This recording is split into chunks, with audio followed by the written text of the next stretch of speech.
Hola, ¿qué tal? Muy buenas. El día de hoy les doy la bienvenida una vez más a El Rincón de la No Ficción, este espacio en el canal donde les vengo a hablar de mis últimas lecturas de no ficción. Hoy tenemos 3 lecturas que les vengo a compartir que estuvieron bastante interesantes, un poquito de todo también, comenzando con Yo soy el monstruo que os habla de Paul B. Preciado, pasando a Descolonizar la mente de Hugo Thiongo y terminando con Capitalismo Realista de Mark Fisher. Pero nada, yo soy Jack y esto es Project Dragonfly.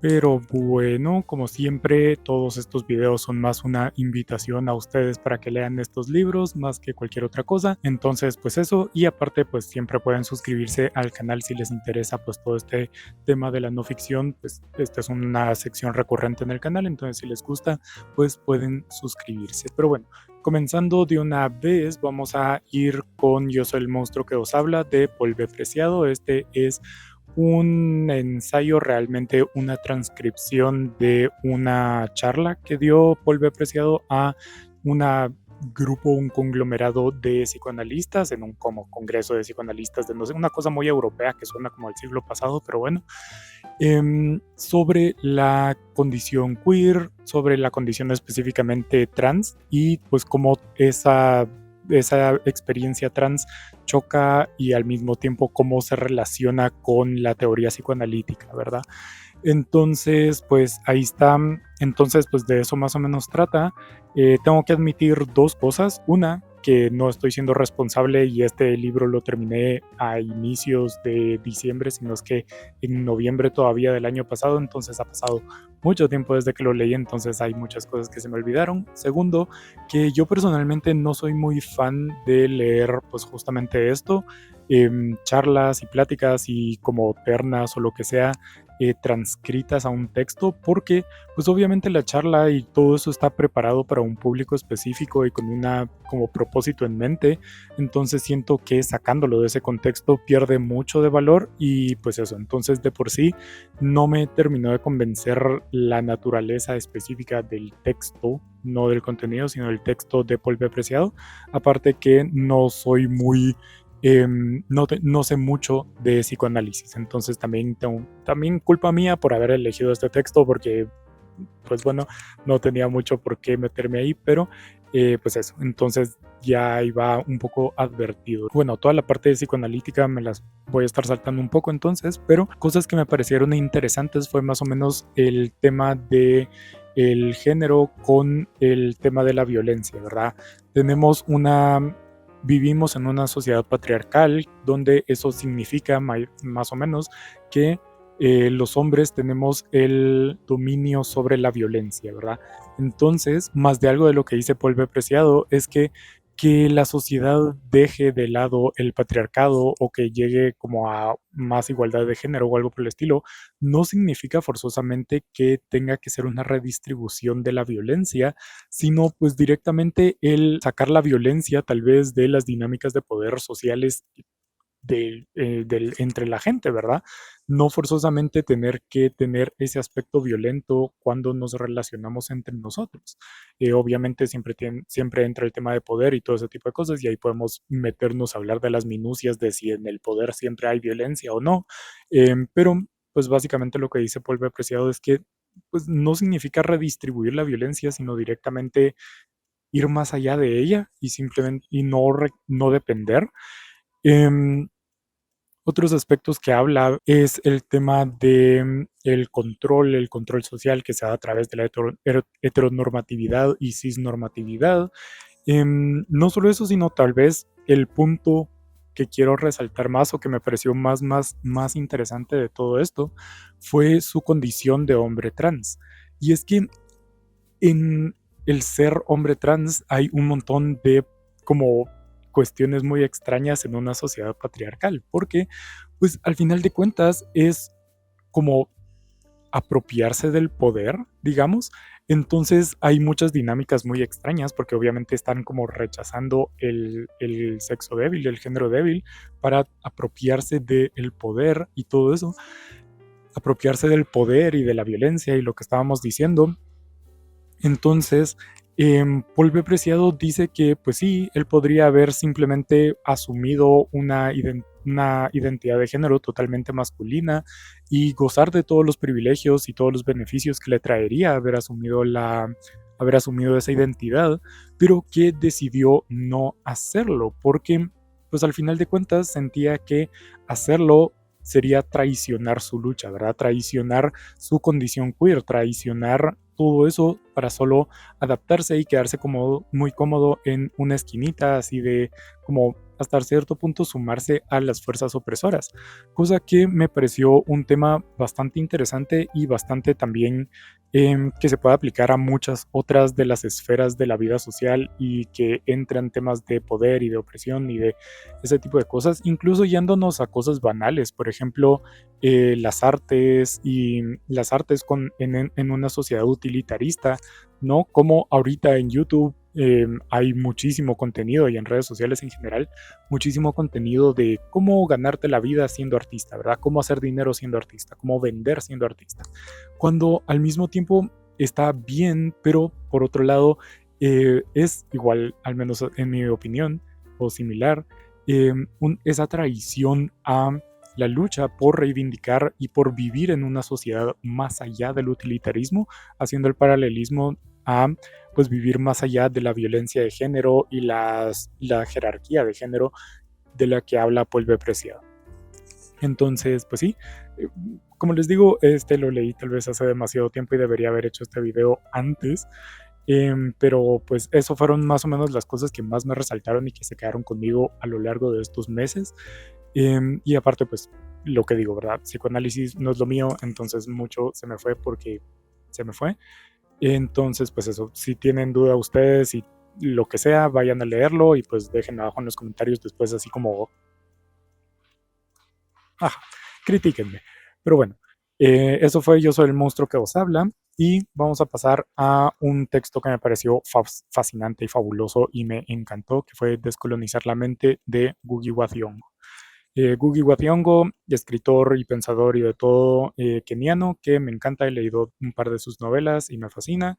Entonces finalmente me aproximé a algo de su teoría que me pareció genial. Básicamente lo que hace Ngugi wa Thiong'o es de manera un poco de sus memorias, de su vida, de su experiencia propia, introducir un poco la historia o la naturaleza de la literatura africana y de el teatro, el drama africano. Más usando eso, no solo para una clase teórica de qué son las características de todo esto, sino también para hablar de cultura y la importancia de la cultura en un pueblo y la importancia de las lenguas con las que se forma esa cultura y su relación con, pues eso, las naciones que habitan y las naciones de las cuales pertenece esa cultura. Entonces, eso me pareció una cosa tremendísima hablando de cómo pues la cultura es la identidad de un pueblo, ¿verdad? Y el pueblo, y es una situación muy interesante porque la cultura obviamente va influenciando a la cultura próxima, pero al mismo tiempo las personas son las que forman esa cultura, entonces se va dando un ciclo de creación identitaria de la misma forma que se crea la identidad de un ser individual. Obviamente está el título de Descolonizar la mente. Entonces habla Ngugi wa Thiong'o de que en Kenia y en África específicamente, pero esto aplica a todo el sur global, a todos los países que hemos sido colonia, pues puede que la era colonial haya terminado en su mayoría, al menos en parte, pero hay algo que se ha quedado presente, que es una colonia mental, una colonia psicológica, más específicamente una colonia lingüística, ¿no? Entonces en África está dominado y hay muchos países que tienen como idioma oficial idiomas europeos. Igual mismo aquí en Latinoamérica tenemos de idioma oficial en prácticamente toda, pues el español, ¿verdad? Una lengua colonial. Entonces habla de, pues eso, une no solo el pasado colonial, la imposición de la lengua, sino todo esto con su relación con la creación de la cultura y otra vez la creación identitaria de los pueblos. Entonces, pues eso, un pueblo, una nación a la que le quitan, a la que le imponen una lengua distinta, pues tiene unos retos distintos a cómo enfrentarse y cómo tiene una crisis identitaria, para decirlo de otra forma. Y pues el enfoque de Ngugi wa Thiong'o es también hablar de la importancia de reivindicar las lenguas maternas, de reivindicar las lenguas originarias de cada uno de los pueblos para reasumir, retomar, reapropiarse de la propia cultura, ¿verdad? Y la propia identidad como tal. Entonces, pues ahí entra un montón de temas que tal vez pueden ser un poco controversiales, ¿no? Como decir que toda literatura africana escrita en una lengua europea, pues sería no una literatura puramente africana, sino una literatura euroafricana o afroeuropea. Que, pues como digo, aquí entra un poco en temas complejos, ¿verdad? Porque ¿qué delimita la identidad de una persona u otra? O sea, hay personas que no les dan la oportunidad de elegir entre su lengua, entre la lengua originaria de su pueblo o una lengua impuesta colonial, sino que hay personas que simplemente nacen y esa es la lengua que se les impone. Pero tiene un tema más profundo todo esto, ¿verdad? Porque habla Ngugi wa Thiong'o de que en estos casos, pues usualmente las personas que adoptan completamente los idiomas coloniales son pues las élites, ¿verdad? Ya sea las élites intelectuales, principalmente las élites intelectuales, pero también pues eso, ¿verdad? Las élites, las personas del centro, mientras que las personas de las periferias, los campesinos, etcétera, suelen mantenerse usando su lengua materna, su lengua originaria. Por lo que si tenemos o si construimos una literatura completamente escrita en una lengua colonial, pues ¿para quién es?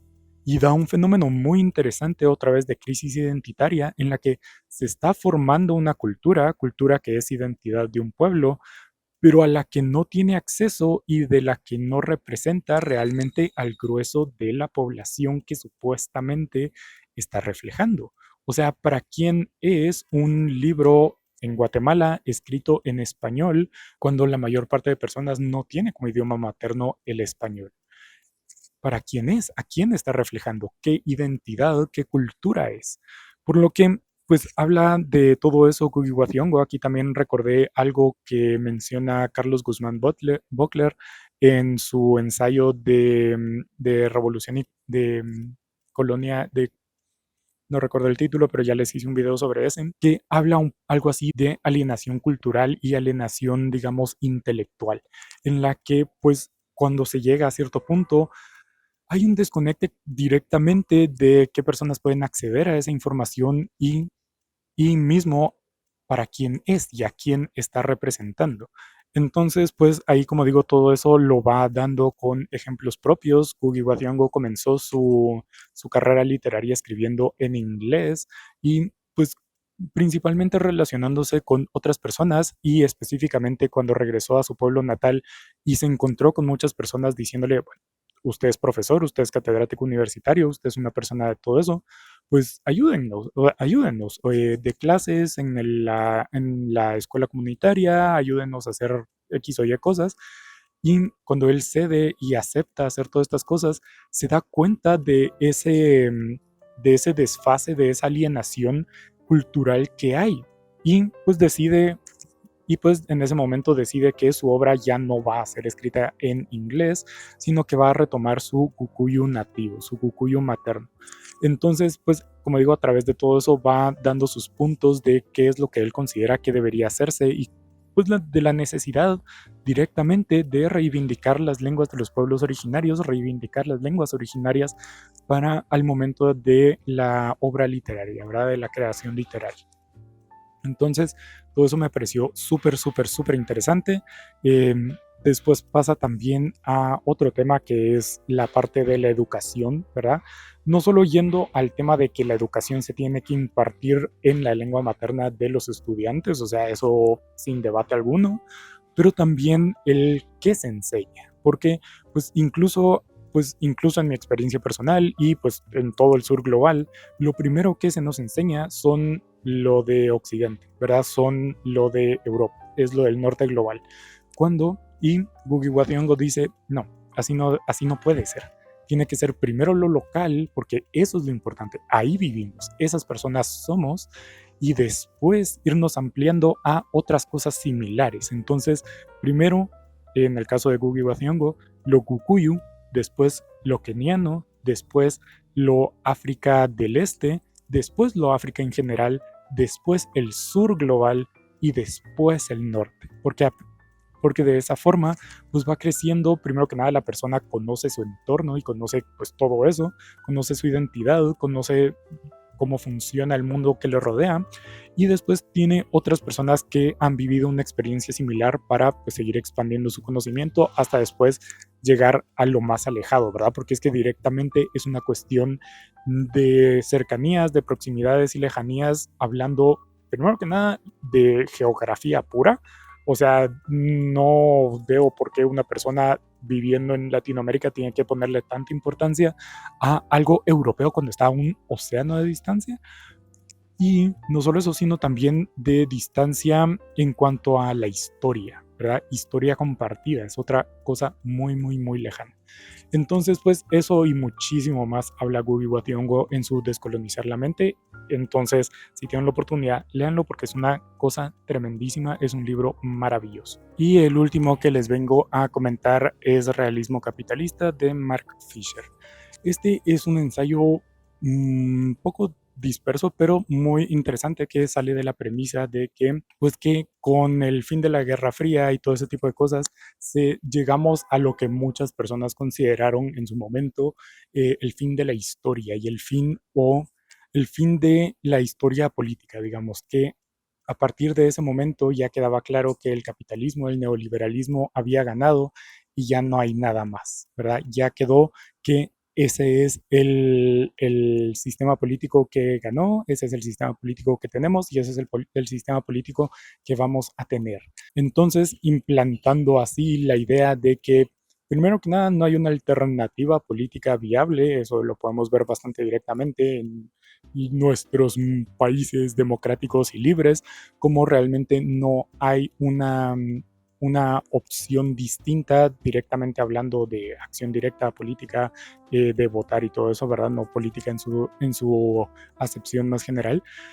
Pero dice Mark Fisher que el problema actual y el problema de la indoctrinación y de la ideología, como relacionado a todo este tema del fin de la historia y todo, es que no solo ya no hay una alternativa, no hay una posibilidad directa, real, como presente, sino que ni siquiera hay una mentalmente, psicológicamente. Ya es prácticamente imposible pensar en un sistema político, un sistema económico alternativo, distinto, sino que ya la mayor parte de personas están como completamente anestesiadas, completamente ya sin la posibilidad de pensar en otra cosa posible.